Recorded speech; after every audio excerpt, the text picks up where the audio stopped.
past. Yeah, we'll leave it at that. We both look great on camera, right? Well, it's so good to see you. Thanks for being here tonight. Well, I'm here with Tracy, who's going to do the presentation, but we're both with the League of Women Voters now. Yeah, I love it. So, I mean, we love Tracy Becker as well. So, I mean, we could not be in better company. So, very appreciative. All right. Hi, everybody. Hi, everybody. Yeah. How y'all doing tonight? In a couple of minutes, but Cheryl's got a lovely little starter for us there on the screen. So if you want to share some comments, do some thinking before we get into the presentation, we're going to give it 2 or 3 more minutes before we jump in, and hopefully we'll have some more folks join us as the time progresses. Great. Thanks for coming, everybody. I know your time is precious, and this is a busy time with everything going on and other family obligations. So I do appreciate you all coming tonight and taking your precious time to learn about these things that we're going to talk about tonight. So thank you.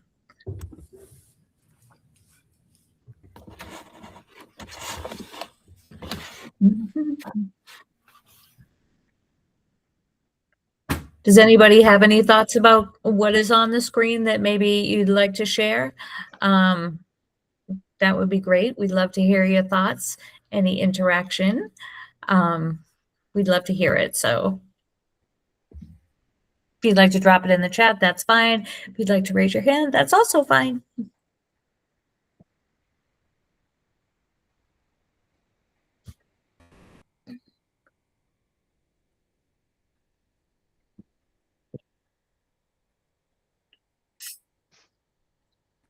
What do people find is that they would like to change in the community that they find is really difficult to access for their child? Anybody? We're all so quiet tonight.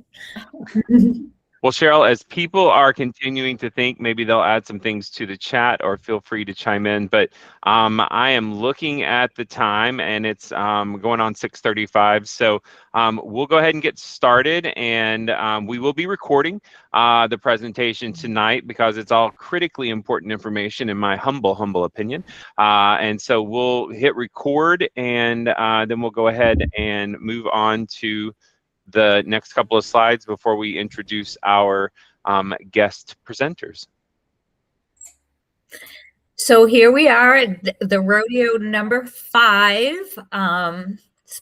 It seems like, wow, we've shared a lot of information this year, but here we are at number 5, and I'm so glad that everybody's taken the time to participate so far, and we're going to keep going, so be prepared. And as you know, I'm Cheryl Sullivan. I'm the family liaison here at Davis. I send out a bunch of emails, talking points, and all that stuff. So sorry, but it's all important information. So I will be presenting tonight, along with I have some special guests that are joining us.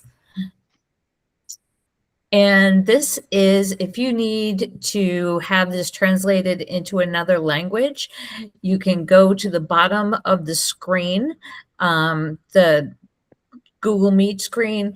There's 3 dots, and you can connect there, and it will translate to whatever language you need it to. So you'll be able to get the CC in whatever language you need there. So our agenda tonight is from 6 to 6:40-ish. We're going to welcome everybody in. We're going to do some introductions. 6:40 to 6:50, we're going to talk about our Mustang moments, kind of what's going on at school. There's been a lot going on since we came back from break, and we are just in full speed ahead at this point to get through the end of the year. We have so much going on. So we're going to talk about that. Then we're going to talk about voting from 6:50 to 7:10 with Tracy Becker and Pat Fagay. Okay, great. And they're going to just talk about voting and how to register your student and be able to answer questions and talk about the importance of all of that. Then at 7:10 to 7:30, we are going to have two other presenters from EASE, which is empowerment, advocacy, and sexual education. They're going to come and give us some resources and talk about what's available in the community and answer any questions that you have. And then at 7:30 to 7:45, we're going to answer any final questions and then wrap this up for this month. So if you have any questions at this moment, please feel free to raise your hand or drop them in the chat, either one. So tonight's team is myself, as you know, Cheryl Sullivan. We have Mr. Clayton here, who's our principal here at DCC. We have Tracy Becker, who's from the Virginia League of Women Voters, along with Pat Fagay, who's also with the League of Women Voters. Our other presenters are going to be Arlene Lechner and Melissa Hochberg, and they are both the co-founders of EASE. So they will be here giving us all of that information also. So we have a full night ahead of us. So let's get going from there. So what is next? As we start this, like I just said, we have a whole night of information ahead of us. So what's next here? As we know, we are galloping into spring. Finally, our nice weather is here, the allergies, all that goes with it. So let's talk about a little bit of what's going on in the DCC world this month. So we can just talk about that for a second. And this month is actually the month of the military child. So this month we recognize our children in our military community. We have a board up on our main hallway that's our military connected families with their children and their families on the board. We are in the process of becoming a Purple Star school for the first time in Davis history. So next year we will hopefully be officially recognized as that. So we have our wall of heroes. That's what I was just talking about with all of the pictures. This month we're having a Purple Star popcorn party. We'll be doing that. And we also have students who will be making announcements on our weekly news, our news segment. And they're going to talk about famous military people. We do the news on Wednesdays. However, this week we are postponing it. And we will send that out because we're not going to tell you who our famous military person is this week. You'll have to watch it to find out. But it's going to tell you a lot more about what's going on at Davis in our general daily activities. And like I said, we're in full speed ahead through our last semester and transitions and things like that. So here we go. Cheryl, just one more thing before we move on to the next one. Just want to share, we did send out, I believe it went out today, notice about the upcoming spring dance. So please be on the lookout for that. We hope we'll have a good attendance. There are volunteer opportunities if anyone would like to come and help us out that evening. But we do hope all students can join us over at the Tyson's Corner Marriott. This is really our kind of frame it as our prom for the year. It's very well attended. We want everyone to dress up and come enjoy the evening. That's not in the cafeteria, which is where our dancers usually are. So spring dance takes place over at the Marriott, and they always do a wonderful job welcoming us and creating a really wonderful atmosphere for an evening of fun. So just put that out there and hope everyone will have a chance to join us. So let's keep moving. Thanks, Cheryl. Sure. And so with all that being said about what's going on in our world at DCC, I am going to hand this over to Tracy and Pat, and we're going to talk about voting 101. And this is to get information and whatever you choose to do with your student, but there's a wealth of information here that, again, we will be sending out to you folks after, so you have this information and you can look back on it when you say, oh my gosh, what did they say again? So I'm going to send that out to you guys. So with that being said, I want to introduce Tracy Becker. And here she is. And Tracy, this is just a little graphic that I made, and it talks about the strength in numbers with Virginia's disability vote. And we're in a movement to get, people registered and, throughout our population, because we need to be heard. So I just made a little graphic there for that.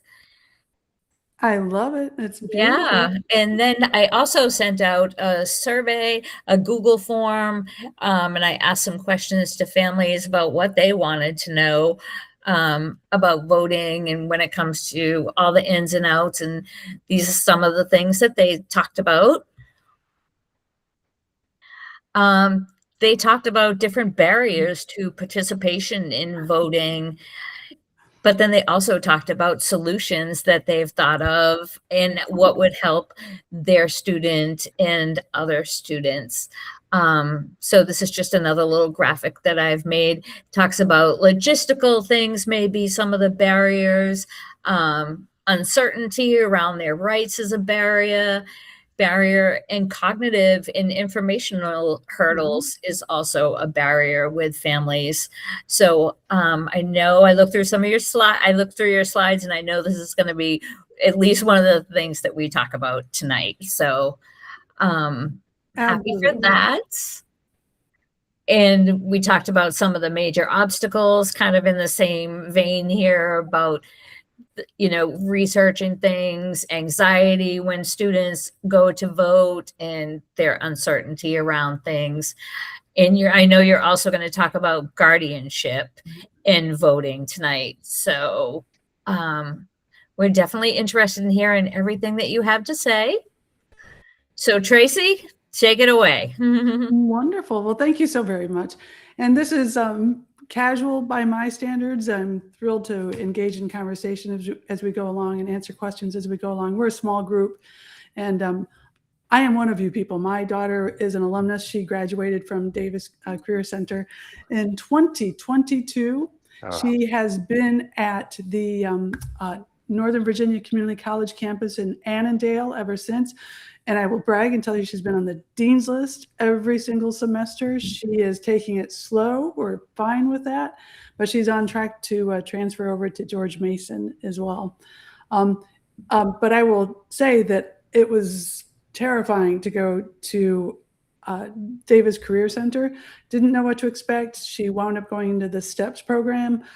It was life-changing for her and for us as her family. So you are in good hands with those experts, these professionals, these kind, caring, compassionate people at the Davis Career Center. And I'll also make a quick plug for Melissa Hochberg over there with her wine glass while I've got my boring old coffee cup here. I don't know if that was wine, I doubt it. But in any event, my daughter Lindsay is 25 years old. She's participated in Melissa's E's class at least twice that I can recall. It's really good. It's a great class, and it's very individualized for each student. So Melissa, unpaid plug from me. Happy to do it. You guys do great work. I'm here on behalf of the League of Women Voters, and Pat Fahey is here as my backup and also the expert resource, because I'm newer to the League of Women Voters, but I am not new to the world of disability and having a bright young adult child who is on the way to much more independence and has a right to be heard in the world. So voting rights is a big deal for us in our family. Next, please. And I'm guessing it is a big deal for you folks too. The League of Women Voters appealed to me because, of course, the League of Women Voters is what championed the 19th Amendment and women's suffrage, lo these 100 years or so ago. And I think it's starting to catch on, if I can be bold and say that. We're doing a great job, and dedicated people. We're nonpartisan. We are in favor of voting. You vote your conscience, you vote your mind, you vote the way you are inclined to vote. We just want people to vote. So you won't hear us pushing candidates, pushing platforms, nothing like that. We're a little jumbled on my screen, but I'm sure you can read most of this. I love the big Brandeis quote there, that the most important political office is that of the private citizen. That's us. We are the most important part of this democracy, this government, this society that we have here. Pat, who's right there, like the Cheshire Cat, she knows this all too well because she personally has been involved in campaigns, by which I mean initiatives, efforts, just endurance and marathons of getting people registered to vote in the Fairfax County area, including in the last few years over 10,000 high school students. And when I say registering over 10,000 high school students to vote, I mean she goes in there. She has a team of skilled SWAT team style, like, here's your application, here's what we're going to do, here's a little video, that's all right, let me go through. No, you got to do this. Okay, great. All right, I'm going to take those and I'm going to take them to the registrar for you. You are going to be registered. Everybody gets a receipt as proof that they submitted it.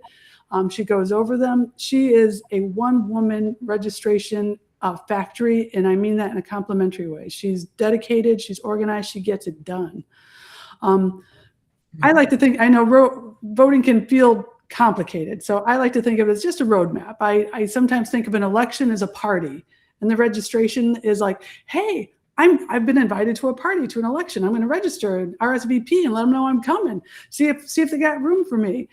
So the registration, that's just step one, right? We figure out if we're qualified, if we're eligible to register, and then we do it. And it's not as complicated as we sometimes think it is. You can do it online. You could do it on paper. I prefer the online versions, but that's because I have chronic where did I put that paper syndrome, and I lose things all the time. So I like my stuff to be online anytime I can. And after you get registered and you confirm that your registration's been approved, which you'll receive, then you figure out, like, what am I going to wear? Well, how am I going to vote? What am I going to do? You just figure out what type of ballot you want. If you want to go in person, you don't need to do anything except show up with your good self and your ID card, your either Virginia ID or, thank you, Pat, either your ID card or your driver's license, and show up to your polling place for in-person voting. Otherwise, you can request mail-in absentee ballots as well. And again, I prefer those. We do them at our leisure. We talk about them in our house. We research things. We pay attention to the deadlines. When do we have to get it in by? But once you mail it, you can also track it. You can, you'll get notice online of when it's been received, whether it's been counted, if there are any issues with it. I love absentee mail-in voting. And in Fairfax County in Virginia, it looks like that's going to remain quite safe and secure for now. There are opportunities in both registering and in selecting your ballot to indicate whether or not you have disabilities or need some help. Now we can go to the next one. And then what I also want to point out for people like us, for families like ours, right? Online forms, again, I like them. You don't lose them. It's very quick when it's processed. It's easy for the registrar to process online registrations. Let's see, for your phone, I like it when I'm out and about. It's like, oh gosh, did I need to show somebody this? Did it happen? Did it work? You can check things on your phone. You don't have to worry about, finding that piece of paper. It's really easy to update all your information online, and you get quick confirmation if your registration was successful or not. And it's so much easier to track than just snail mail right now, in my opinion. And then absentee mail-in voting, I'm all for it. I'm all about it. I'm a permanent absentee mail-in voter for Fairfax County. I recommend it. Like I said, you do the ballot when it's right for you and your people. And it's a lot calmer that way. And that takes care of a lot of that anxiety that we worry about. And you don't have to show up at the polling place. You just pop it in the mail. And I usually take it to the post office personally, just to watch it get that, that stamp. So that's my recommendation on the way you vote. I definitely prefer absentee, but that's just us. You might want to go to the polling place. There are some advantages in that, especially if you go early voting. Sometimes it's good to get out and see the community. So next one. Let's see. And this is an example of the ballot request that you can do online. And when you do that, you can see how it's got the check marks where you can decide, you can indicate if you need some type of assistance. Like a print disability, for example, is a way where you will receive your ballot electronically, and you can vote electronically with the special software, special technology equipment. And then you will have to print it and put it in the special envelope that the registrar sends you. And then the other one is the other disability, the big general category.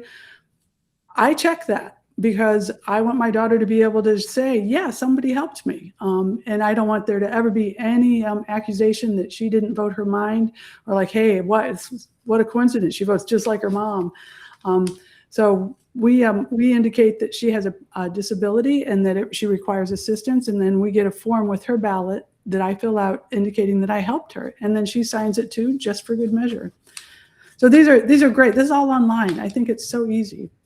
Next, yeah. And here's a paper example. You can also indicate that you need assistance when you're doing a paper request for the absentee ballot, but I find it easier myself to do it online. But you can still do the same types of indications with a paper request for an absentee ballot. Next. Now for the actual registration application, this is what the paper registration application looks like. Our League of Women Voters magicians have highlighted, the fields that we need to fill out when we do the paper application. The difference between the paper application and online application for registration is that for the paper application, there's no request, there's no field for your Virginia ID number or your driver's license number. So you can, if you don't have a driver's license for your child or a Virginia state ID, the DMV ID card, state ID card, then the paper application is a quicker way probably to get the job done for you. But otherwise, go to DMV. I mean, most of us are probably receiving some type of services, and for our disabled young adult child, in which case you'll find that having a state ID card is going to be very helpful in many different contexts, right across the board. And this is the second half of it. We just couldn't fit it all on one screen. Again, it's all pretty straightforward stuff. There's a box down there that if you have disabilities and are unable to sign it, you check that, and you can just do your little X on it instead. Now this is the paper application that Pat goes around to all the high schools and makes sure people fill out right there live in person. And then that little blank box at the bottom of it is, that's where it shows how we give them their receipt. We cut that off and give them that receipt saying, we have your registration application, and we are taking the responsibility to provide it to the registrar on your behalf. You'll be hearing from them. So it's a great program, and we hope we might be able to get to do that at Davis sometime soon. Next. All right, so let's find out. Do we have anybody here whose child is 18 or older and has a guardianship? Not trying to out anyone, but right. And then I'm guessing that your guardianship disqualified your child from voting. Good job, Lori. Yeah. If you have a standard Virginia guardianship, the default in Virginia until recently, by recently I mean April 8th, until recently the default was to disqualify the person under the guardianship from voting in Virginia, from voting for voting rights at all, federal as well, frankly. So it was very disenfranchising, blanket approach that didn't take into consideration each individual's abilities and qualifications. And you guys know as well as I do, our kids are all over the place on what they can do, what their strengths are, how spiky they are, on what resonates with them, what they can do. My child can vote. My child was desperate to vote. So we actually used a guardianship lawyer who just flaked out, and she did the guardianship and disqualified Lindsay from voting, and literally like walking out of the courtroom with her, like, hey, wait a minute, that's not what we asked. So the judge signed off right then and there saying, no, she can vote. And there's no determination. I mean, if somebody wants to vote and requests that they can to vote, then they are entitled to vote. Now that law has just been changed.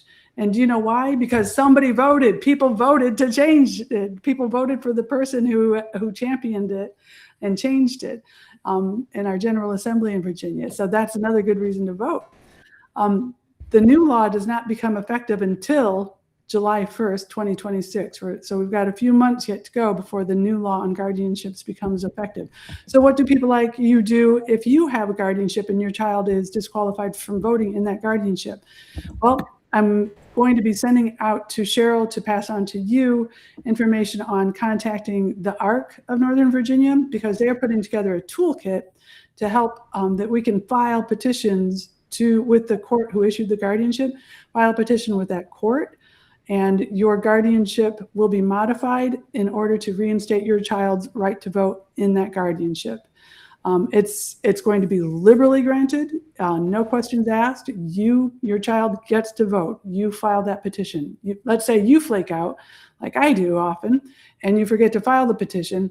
The next time your guardianship comes up for review, they have annual reviews. The court will, on its own initiative, contact you to say, do you want your child's guardianship, or rather voting right, reinstated? And if you're like most of us, the answer is yes. But again, saying that, you know your child more than anyone else, far better.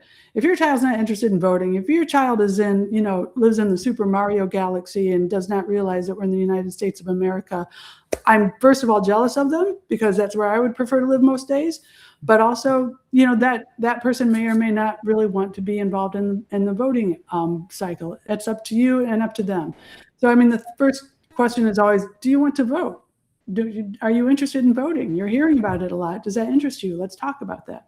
And then just kind of see where your conversation goes. Are your kids largely registered to vote, folks? Can you show me your hands, or just speak up and tell me if you've got kids who are registered to vote? Well, good, then you're gonna like this, because we're gonna have you all set up to get them registered. So again, I think I just mentioned the whole guardianship issue, right? That before, guardianships that predated this law, guardianships that your kids would be under if they now have one, those guardianships disqualified them. But now that's over with. And guardianships were blatantly illegal because of that, by the way. There are like 6 different federal laws that violated. But Virginia is not alone. Virginia was one of the more egregious ones. And I think that's pretty common knowledge, but we're beyond that now. Hey, Tracy, just want to pop in. I see Michelle Westover has a question, and I just want to check. Michelle, did we answer the question, or do you want to put it into the group for Tracy to address? Or if it's something about what we've just talked about, I'm happy to address it now too, just to keep it timely. Well, we'll leave the invitation out there, and we'll keep going. So. She may have raised her hand when I asked who has a guardianship too, so that could be it. Hi, Michelle. So let's see. Hi, sorry, I'm having problems with my button. You're fine. My question was just about if, when during the registration process, do you need to show proof that your voting rights have been retained during the guardianship process? No. Okay. No, the way it works is that the clerk of court, and that's an excellent question, by the way, because I always wondered, like, how do they know? How will they know? The clerk of the court in every guardianship, they keep a digest, and the clerk of the court every month sends to the registrar the guardianships where somebody's right to vote has been disqualified, and the people who have a guardianship but who have retained the right to vote. And it's a great question. And going forward, the clerk of the court will largely be sending lists of guardianships for whom somebody's rights have been affirmatively disqualified, like somebody who said, this person is not competent to vote. Here's clear and convincing evidence why. By and large, though, Virginia has become the state that says, we want you to vote. You vote. And So I don't think it'll be an issue going forward. There's a question in the box, Tracy, Mhm. in the chat box. Our son was denied voting during guardianship process. Is it okay to register to vote? It's a good question. If I were you, what's going to happen is the registrar will likely reject your registration. What I think, because as I said, the clerk of the court sent to the registrar the list of everyone who, under a guardianship where the right to vote was denied. Now, I don't know if the right to vote was denied against your wishes, in which case, there's a bigger issue to be had with that one. But going forward, I think what you would need to do for that situation is contact the ARC, and I'll make sure Cheryl has that contact information, because this is the toolkit with the petition that you can sign and submit as a layperson. That's going to be helpful for you, and that will get your son's voting reinstated under the current guardianship.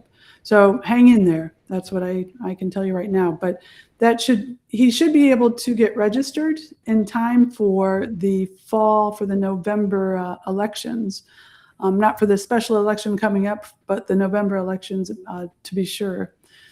So now, But Tracy, just to clarify, the date you're talking about for this new petition that will go forward is July 1, correct?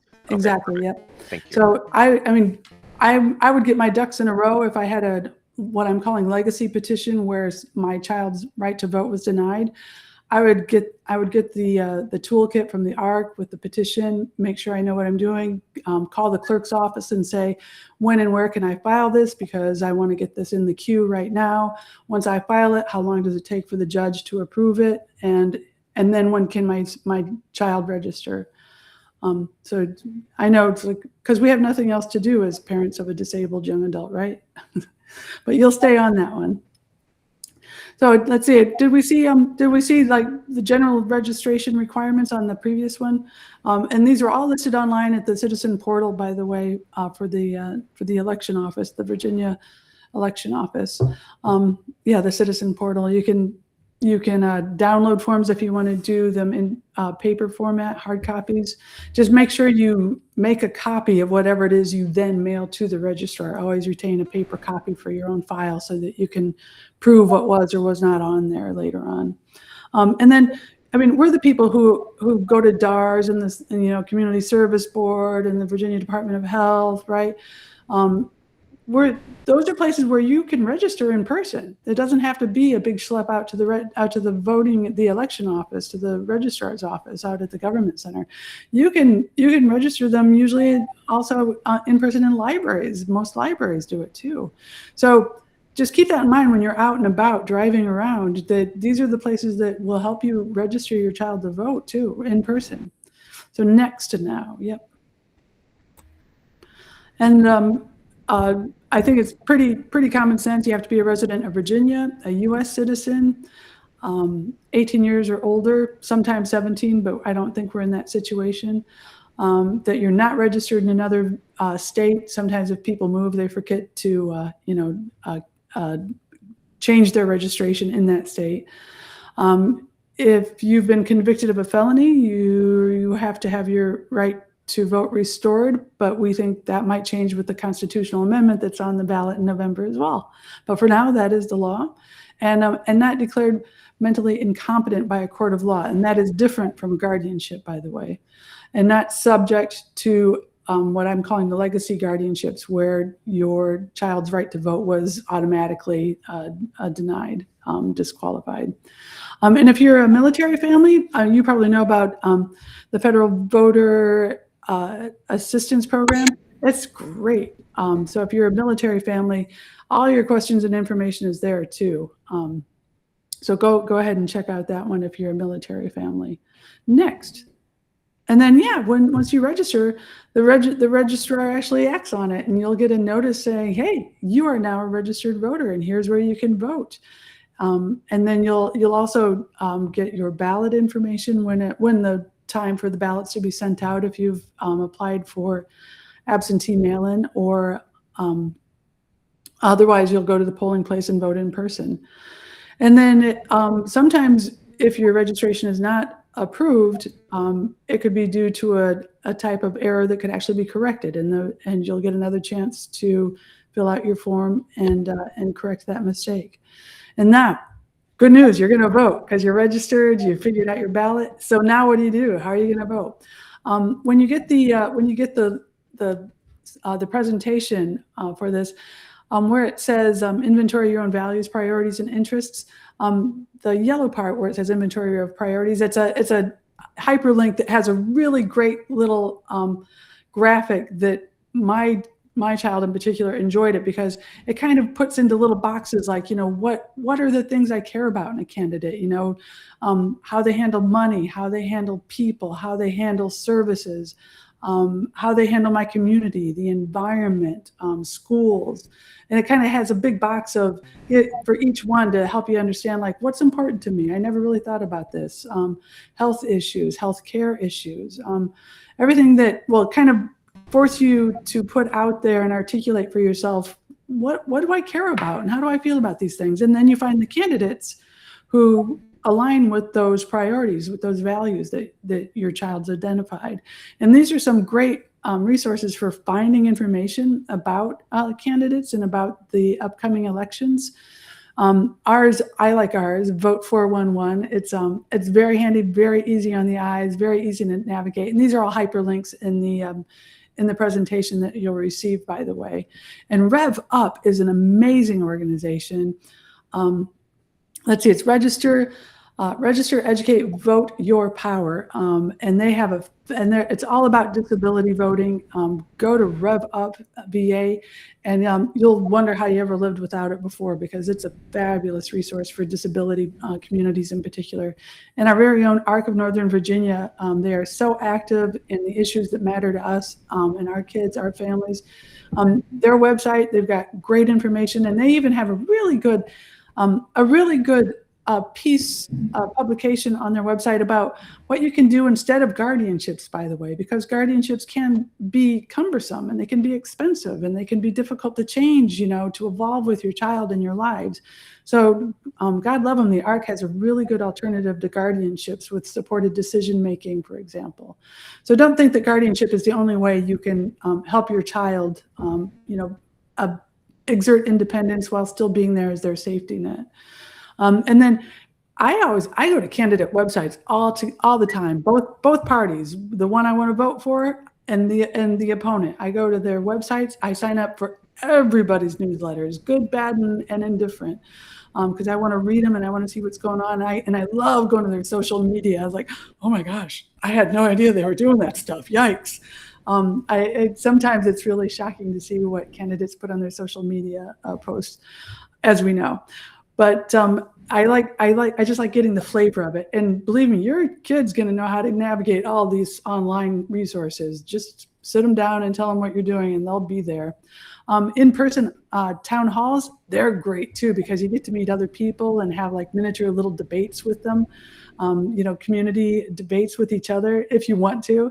But the town hall forums are just wonderful, and there's so much energy there. And it's great to see, I think, for my daughter, it's great for her to see, like, wow, people in my community care. This is great. Because otherwise we get kind of isolated. And you contact the candidates. I mean, email them, get onto their website, see what their email address is. They usually have contact forms. Contact them. They're so responsive. It's incredible. And in Virginia, our General Assembly is remarkably accessible. If you go down there and make an appointment, you can go see them right then and there. They love seeing constituents when they're down in Richmond. And then this is like where I have the chant. I'm just going to go back, Cheryl. My chant in life now is, instead of survival of the fittest, it's survival of the most organized. Get your calendars, do reminders, have your child do reminders and calendars too. What's coming up? What are the deadlines? When's early voting? Where's early voting? Are we going to do that in person? What's the deal? Just, make your plan, because it's difficult sometimes. Life gets busy. You always think you're going to have more time than you do. All right, next. And I'll wrap this up, Cheryl. I don't want to go too long. So Virginia, you'll be shocked. This is the one that just I had no idea until I read this, and I actually emailed people in Richmond and also people at the elections office to confirm it.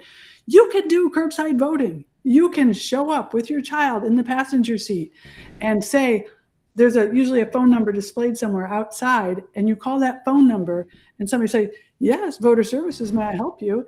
And you say, hi, I'm here to vote. Could you please bring it to our car? We need to do curbside voting for my disabled child, or we're requesting curbside voting. They'll give them time, but they'll come out. They'll help. It's amazing. You can stay in the comfort of your own car. It's better than McDonald's. So they may have you fill out a form sometimes, but most of the time polling places, they want to help. So they're not going to be fussy. But if they ever do ask you to fill out something called a voter assistance form, fill it out. It's no big deal. You're just saying what's going on so that you cover them. It gives them the opportunity to say, this is why I did what I did. I wasn't showing any favoritism. So it's a really wonderful advantage for us. Let's see. We got these, blah, blah. Oh yeah,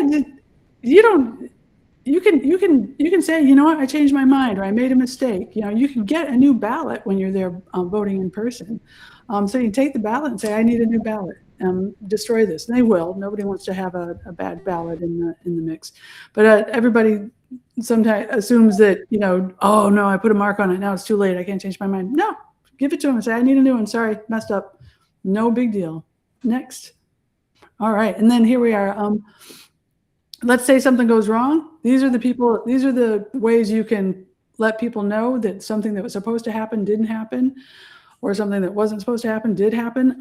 Claire Scott in particular, she's the one who confirmed for me that no, curbside voting is for people with intellectual and developmental disabilities. It's not just the physical disabilities. I always figured it was somebody who has mobility issues. I'm so happy to be wrong. No, our people get to go vote curbside. And Claire Scott is wonderful. The Disability Law Center, by the way, the last one, that's another one that's just fabulous for resources on disability rights and voting rights in particular. But if you have a bad experience when you're voting, they want to hear about it. They log this, they keep statistics, and they follow up. They don't let this stuff drop. Next. So now April is such a busy month, right? All for one big special election. Yesterday was the last day to register to vote for this special election, the redistricting special election referendum. But you can still, if you are registered, you can still vote in person through the 18th. And you can go, we have same day voter registration in Virginia. You can go to the polling place through the 18th for early voting, and on the 21st for the actual day of the election. You can go there, bring some ID, and they will give you the registration application. You won't be on their registered voter rolls, so you have to bring some ID or something that shows who you are is going to be very helpful. And if you don't, then they'll have you sign a statement of like an identification statement, and they'll have to verify that later. But then they'll give you something called a provisional ballot, which is still a ballot. And that provisional ballot, you fill that out just like you want to. And then once the registrar gets it, the registrar's office will confirm your eligibility to vote, confirm that your registration was completed correctly when you did that. And then they will go ahead and you'll be notified that your provisional ballot is being accepted. So it's a way that you can vote, same day registration and voting on the same day. So again, it's Pat reminded me that we have so many registered voters in Fairfax County, but not so many voters. Everybody registers, but sometimes we forget to vote. So not pushing you to vote any particular way. I'm just pushing you to vote because we need to hear from you. And then we have this August 4th primary. We think the only primary is going to be Senator Warner. Technically, this is what is listed as potential primary runoffs or seats elections in August. But the deadlines are important to vote in the primary. July 24th, you got to register for that. And then early in-person voting is still going on. It starts in June and goes through August. And then if you want to have a ballot mailed to you that you can use, then that's also July 24th. Next. And then November 3, it's the general election here in Virginia. And we've got a big one. We got a big election coming up. We got one seat for Virginia for our U.S. Senate and also the House of Representatives. As you know, we'll see what this special election referendum brings by way of results for that. But the constitutional amendments, those are fun. We've got 3 big constitutional amendments on the ballot. We really need people to vote on these. And I'm glad to say that the casino will not be on the Fairfax County referendum. We will not have that on our ballot this fall. And the deadlines, October 23rd to register or update your registration. Early in-person voting starts in September. No reason to wait until the actual November 3 election, and then apply for the ballot to be mailed to you October 23rd again on that. Next. And you can join the League of Women Voters. We are co-ed. We have a lot of men members as well. So join the League of Women Voters. If nothing else, the newsletter is amazing.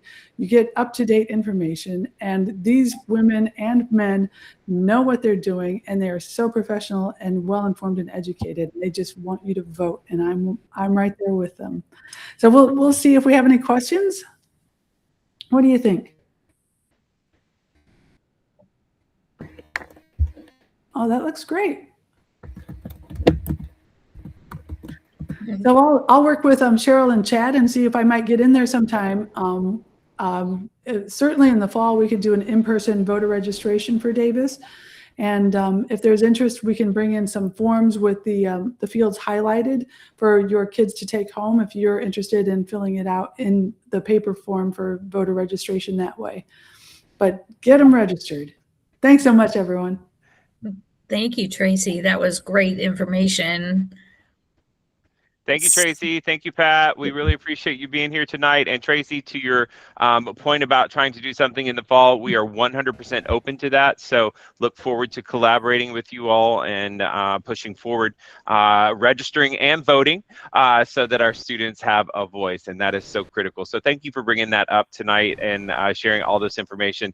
It is important. We want people to vote, especially in light of all the changes that are happening. So thank you again, and we'll be in touch, okay? Thanks so much. Great. Thank you very much. Bye, Pat. It was good to see you. Bye. Bye-bye. Hi, Melissa. Woo! That was a lot of information. So we're going to take a quick breath, and then we're going to move into ease. And we have Melissa and Arlene. Is Arlene here? Yep. Yes. We have Arlene also. Hey.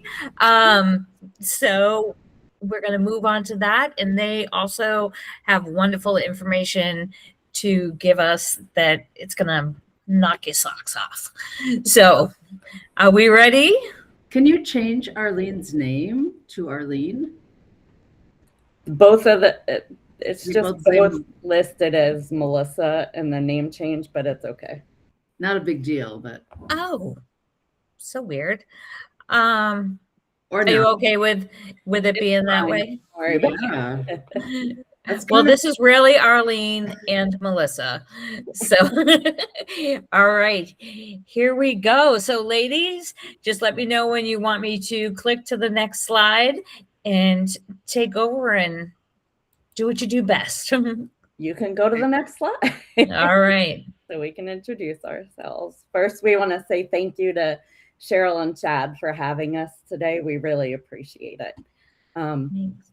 So who are we? My name is Arlene, and this is Melissa. We are co-founders of EASE. We are based in Northern Virginia. We both have masters in special education. We have 20 plus years teaching people of all abilities. We have experience in the academic, social, and recreational setting. We have worked with people ages 18 months all the way up to 82 years old. We are mental health first aid certified and human sexuality educators trained through Elevatus. The slide looks like it It got got a little reformatted. funky there in the travel. Okay, so whenever we, and I'm Melissa, hi. Whenever we work with a group or in our classes, we always have a group agreement, and this makes it a safe place to be and to think about different things and ask questions. So we say, what's said on Zoom stays on Zoom, meaning you're not going to post something about someone later on, but you can always talk to a safe person. All feelings and opinions are okay. Please ask questions at any point as we're going along. Show respect to everyone, and we will listen and learn together. Next. So relationships and sex ed, it is really important for everyone to learn sex education and advocacy skills. It's important to learn information to make safe and healthy choices when it comes to relationships and to see themselves as sexual beings. Everyone is a sexual being. So we're so glad you're here, because it's always better to be proactive than reactive when talking about sex education. And we know that talking about sex can be challenging. Yeah, that one kind of shifted too, but that's okay. Something got deleted.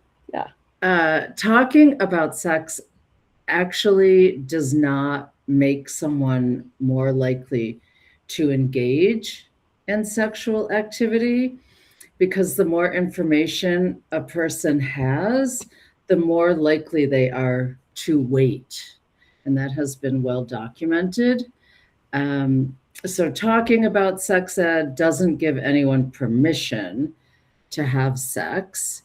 And people with intellectual and developmental disabilities, IDD, can make informed and healthy choices. And parents can gain the confidence to begin and continue these conversations on consent, boundaries, relationships, and sex ed.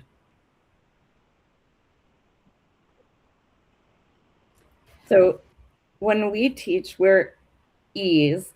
When Melissa and I teach, we only teach facts, right? We do not teach the morals and values for families.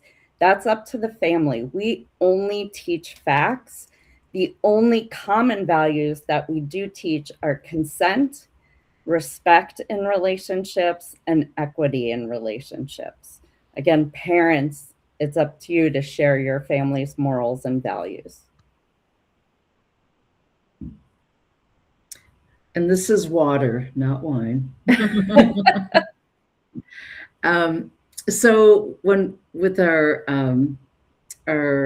young adults with disabilities, everybody has sexual feelings and needs, and this is healthy and normal. Everybody is curious. Everyone has a right to have a relationship, no matter your disability, sexual orientation, or gender identity. And it's important for our youth to have comprehensive, accessible, and trauma-informed sex ed on consent and boundaries, relationships, and sex ed. And this allows them to enjoy safe and healthy relationships. Mm-hmm. Oh, what Oh, so sorry. Mm-hmm. That's okay. You're doing a great job. No worries. So the main pieces to the education, to the classes, are consent, boundaries, relationships, and then the sex ed as well. But consent, boundaries, and relationships are really the core, the foundation of relationships that people need to know. And so when we teach consent, we teach self-advocacy, that you make sure that you are free to say yes or no. You can use words or body language, and that it's ongoing. And we use the acronym FRIES, freely given, consent can be reversible, informed. I mean, you need all the information before you can choose yes or no. If you're going to say yes, you have to be 100% sure or enthusiastic, not necessarily a cheerleader enthusiastic, but yes. And specific. When you give consent, you're giving consent for that one activity. And then with boundaries, we say boundaries are your rules. It's what you're okay with and not okay with, or what you're comfortable and uncomfortable. And your boundaries and your rules keep you safe. And we talk about the boundaries in physical, emotional, and online boundaries. And then relationships, we use the circle of relationships that we adapted from the Vanderbilt Kennedy Center. We talk about the boundaries and and the different relationships. We clearly define each relationship. And then we talk about sexual relationships as well. And then the sex ed, the sexual feelings and acts. If you have sexual feelings at school or at work, how can you handle them? We talk about birth control, sexually transmitted infections, the sexual body parts, and then the consequences, positive, negative, factual, of what happens in a sexual relationship, and also what can happen when you have sexual feelings, and acting on those sexual feelings in public versus private. You can go. Oh. So this is our circle of relationships. And although me there became a square in the middle, but that would be you or your student. And so we talk about the relationships that you're in the middle. And if you have a romantic partner, they'll be very close to you. And then your family and your friends. And then we move out to strangers. And that's such a big boundary between you and strangers, and the things we share with strangers. And we don't share much with strangers, no personal information, no touch. And then moving in, acquaintances, someone you're just getting to know, you might know their name. And then moving into casual acquaintances, and from there you might move to become a friend. That's kind of the launching point for friendships. And the white circles in between are all of the boundaries. And so we talk about this a lot. And then our community helpers, our police, firefighters, teachers, support staff, therapists, and that you start out as strangers, but you might, if you're really spending a lot of time, you might become a casual acquaintance, maybe a friend, but you would never have a romantic relationship with any of those people because they are paid professionals in our community to help us.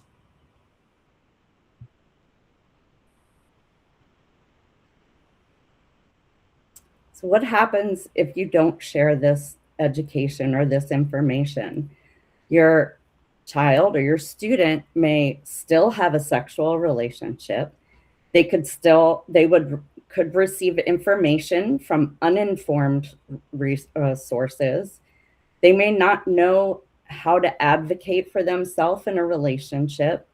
They might be confused and afraid of the body changes that may have already happened to them, and then just not understand, how that affects them.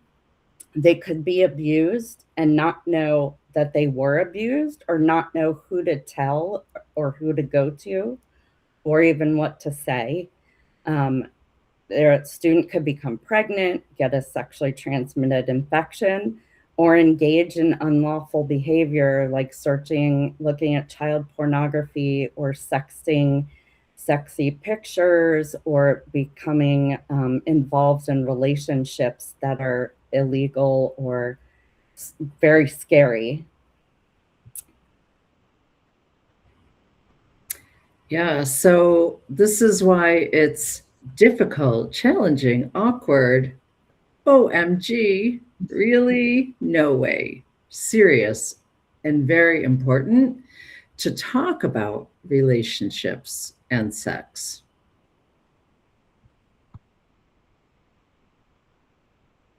So it's difficult because think back about, you know, how did you receive this education, right? Maybe you had none. Maybe you had no sex education. Maybe you were given just a book to read. Here, go ahead, read your book, right? Our bodies, ourselves. I might be dating myself a little bit there. Maybe you were learned from the locker room or the bus or the hallway or from friends. Maybe you were one of the ones where your parents told you everything, or maybe you had parents that were the don't ask or unapproachable. Maybe you learned in school from family life education class or health class. Maybe the education was abstinence only or no sex until married. Maybe it wasn't trauma informed, and maybe it was based on religious beliefs. So there are definitely barriers to talking about sexuality.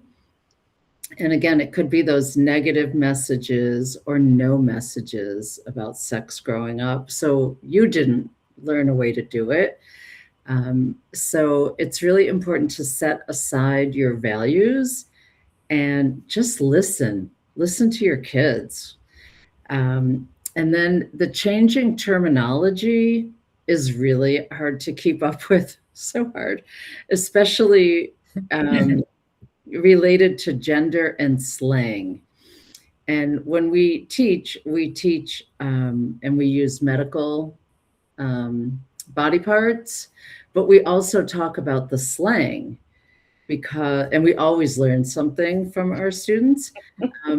But, you know, no one is going to say something to them using the medical terminology. So they also really need to know the slang or enough to say, wait, I don't know what that means. What are you saying?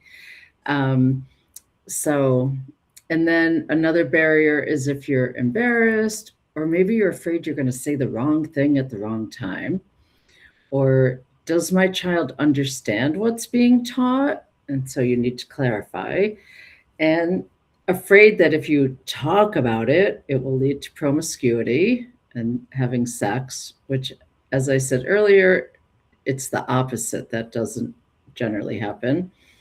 And maybe you're unsure of what to say, and so it's just easier to say nothing. So when you are having conversations and when we teach, it's important that you cover the biological age content, right? Your child, 18, 19, 20, may be more on a third grade level or a fifth grade or, you know, maybe like a 12-year-old level, but they need to know what they need to know as an 18 or 20-year-old. Okay, that underage relationships are not okay, and what's legal and what's illegal.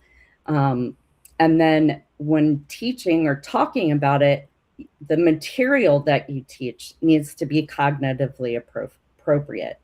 And you know the best way your child learns. And so whether that's visual, whether it's watching videos, having discussion, things like that. And also thinking, how's the information going to affect your child if there was trauma? And the best time and place to share information is, can you go to the next slide, please?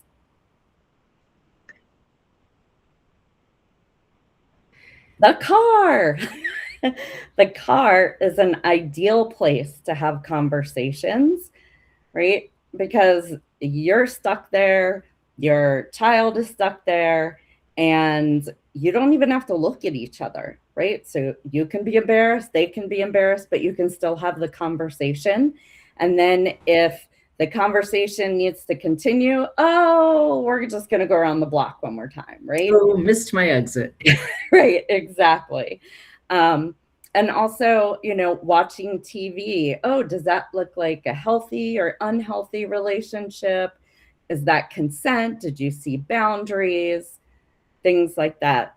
You know, having those short talks over time, revisiting topics as they start dating, you know, and then watching movies and TV. Did you see or hear consent? Was that healthy or unhealthy? The type of relationship, and what kind of relationship does your teen want? Does your adult want to have? So when you're having these conversations and talking about relationships, sex ed, whatever else might come up, you want to focus on positive messages and answer with facts, and then verify understanding. So we tell two stories. One, this little girl, 3rd grade, comes home from school and says to her mom, "Where did I come from?" And her mother is thinking, really? I have to have this conversation now? So she starts the conversation as she's putting away the groceries, making cookies for whatever's going on, and explaining about the eggs and the sperm and how when they meet, a baby can be made. And then she looks at her daughter and says, you know, "Susie, did you understand that?" And Susie is looking at her and she said, "Mom, there's a new girl in school and she said she moved here from Syracuse and I couldn't remember where we moved here from." So, and then another dad called me and he said, "Oh my gosh, you're not going to believe what I did. My son was asking me about condors. And so I Googled it and I got all the facts about the wingspan and where they live and what they do and everything. And the son wanted to know about a condom." So you have to verify, you know, "Oh, that's a really good question. Why are you asking that?" So anyway, that's good. You can also say that, "I want to answer later. It's okay to feel embarrassed." Try to use inclusive language, medical terminology, and use specific language because you might like excited or aroused. You might be excited that it's 90 degrees, but you're not aroused because it's 90 degrees. Okay. And when in doubt, you can always ask us for support. So we're going to talk a little bit for a minute or two about ease. So these are the comprehensive topics, right? If you want your adult to know all the topics, this is everything. This is all the things that we cover. We do cover self-advocacy, consent, boundaries, and relationships and social skills throughout our entire class. That is the foundation. And then we relate all of those few topics to every topic in our class. And once a topic is taught, we then weave it in to every class moving forward, because you can't just teach something once and think anyone would learn that. So anything that we talk about, we review each class, and then we continue to bring up all the other things we've been talking about. So we wanted to share a few resources. The top book, The Sexuality and Relationship Education it says children and adolescents, but it's for everyone. When we created our curriculum, we used books for all ages. And it's really good because it also explains why your adult might be doing a certain behavior, right? If a person is starting to is touching themselves in school, they give a whole list of things to think about that it might not even be sexual. Okay, so that's a really good book. This Is So Awkward is the most current book. It's got 4 parts to every chapter. You don't have to read it in order. It gives you the science behind everything. It then gives you the current information about it. It gives you how to have the conversation about the topic, and then someone who has just gone through that topic. Boyfriends and Girlfriends Guide to Dating for people with disabilities. Really easy to read for both you and a person with disabilities. The Tell Me book is a flip-up book, and it has 99 sticky note questions on everything you can think of. And then you flip it up and it gives you a simple family-friendly answer. So the questions are hilarious, yet also really good. Melissa and I both have boys, and we wish we had it in as a bathroom book growing up, right? With our kids growing up. Good pictures, bad pictures. There's one for girls only, and this one is on how pornography affects your brain.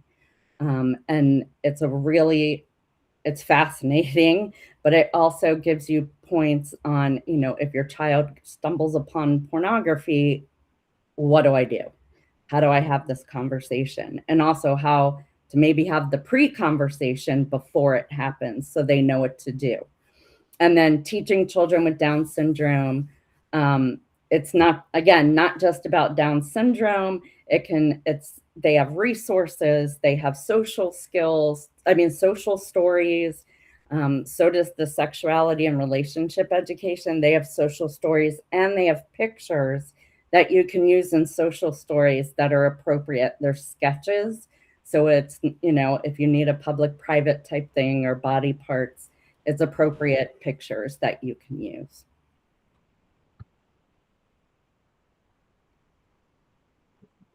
And then these are just websites that Talk. You type in a question, those awkward questions, and then it gives you a very simple answer. Amaze.org is a collection of videos, and the videos are all cartoons. So some of them are a little harder to connect for people with disabilities, but so we recommend watching any video you want to share. But if you really want to know which ones are okay, we've vetted a lot of them, and so we use some in our classes. Scarletine is like the old kind of 17 magazine type website. It has stuff on dating, relationships. They have one-pagers on things written by teens. They're called quickies. NCIL is the National Council for Independent Living. They have a bunch of resources. Sex Ed Rescue is a woman from Australia. She breaks everything out by age with websites, books, things like that. She's hilarious. Yeah. Planned Parenthood has a bot called Rue. Again, it's very similar to Talk. You type it in and you get an answer, very simple answer. Missingkids.org, or it's also NetSmarts, is the National Center for Missing and Exploited Children. And they have a whole list of 1-minute videos and things for parents on sexting, sextortion, grooming, online safety. They have a parent education piece, and we get a lot of information from them. Love is Respect is about boundaries, and if you need help with this, talking about that, it also has some about sexual violence and how to handle that. Defend Young Minds was from those books, the books that talk about pornography and how it affects your brain. And then if your child or adult has, for some reason, sent a picture of themselves or a video, that is an explicit video, there is a website called Take It Down, and you contact them and they will help you take down the videos and pictures. And they have had a lot of success with doing that. And again, that is also through the National Center for Missing and Exploited Children. That used to be the pictures on the milk cartons years ago. They've gone very high tech. Okay, almost done. So about EASE. So EASE offers classes for adults. It's a 16-week online class. There's on Tuesday morning or Tuesday evening, and we have a parent meeting.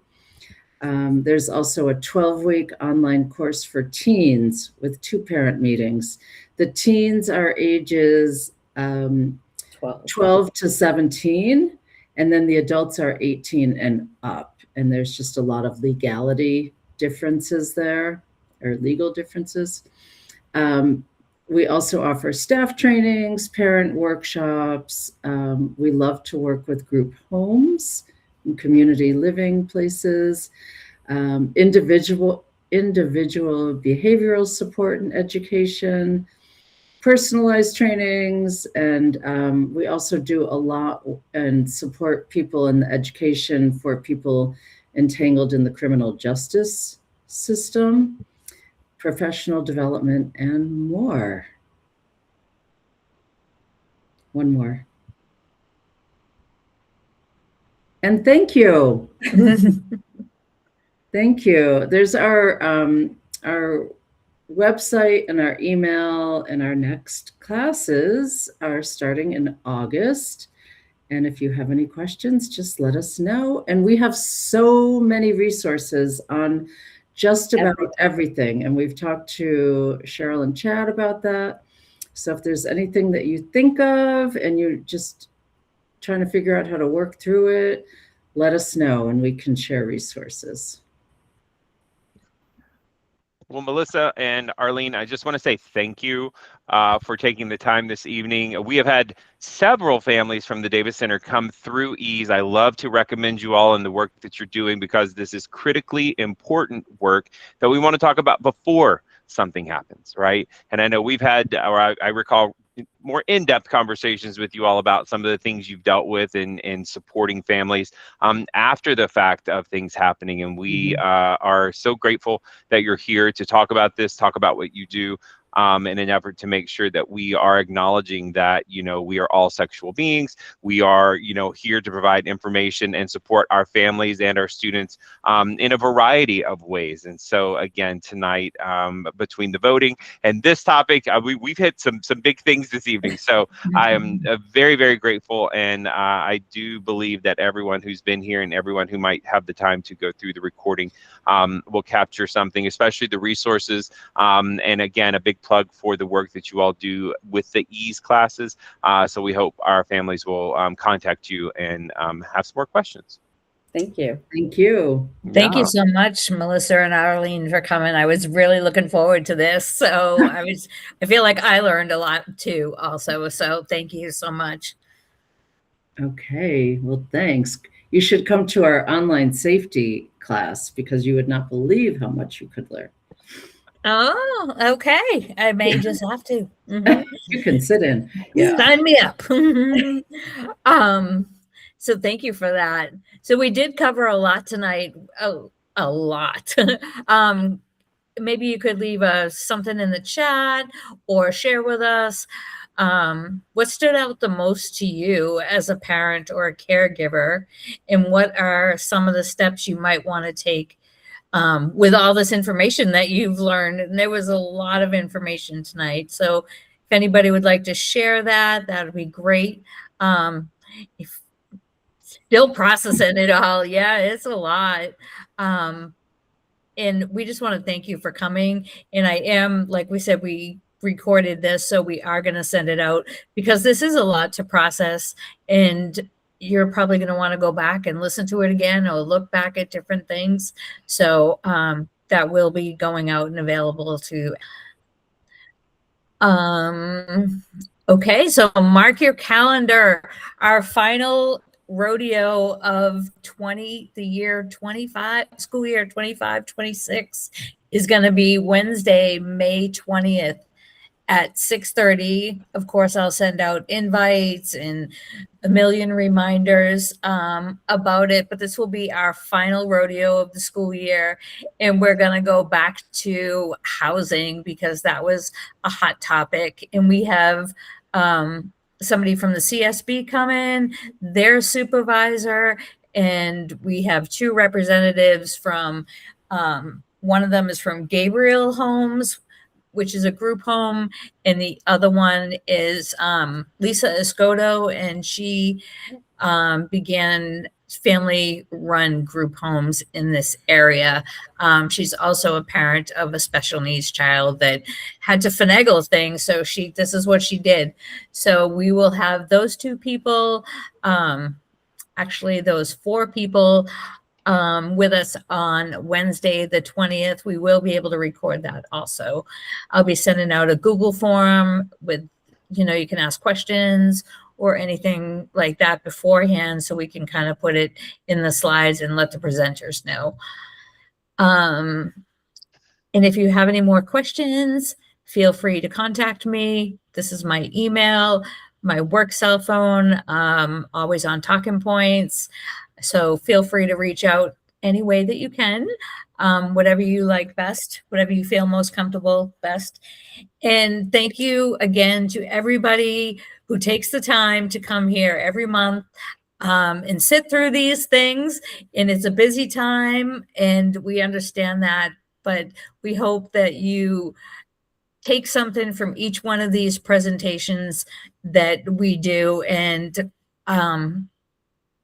it's because of you that these are successful and that these get to keep coming along every month. So although May may be our last one of this school year, we're starting back up again next school year. So be prepared. So if you have any questions, feel free to reach out. And if not, we will talk to you soon, and I will be sending this out. And I did see one of our students in the box. So hi, Ro. He joined us. So, and does anybody have any questions before we end this tonight? Thank you, everyone. Have a great Thank night. you. All right. Thank you, Bye-bye. Melissa. Thank you, Arlene. Thanks, everybody. Thank you. Good Bye-bye. night. Bye.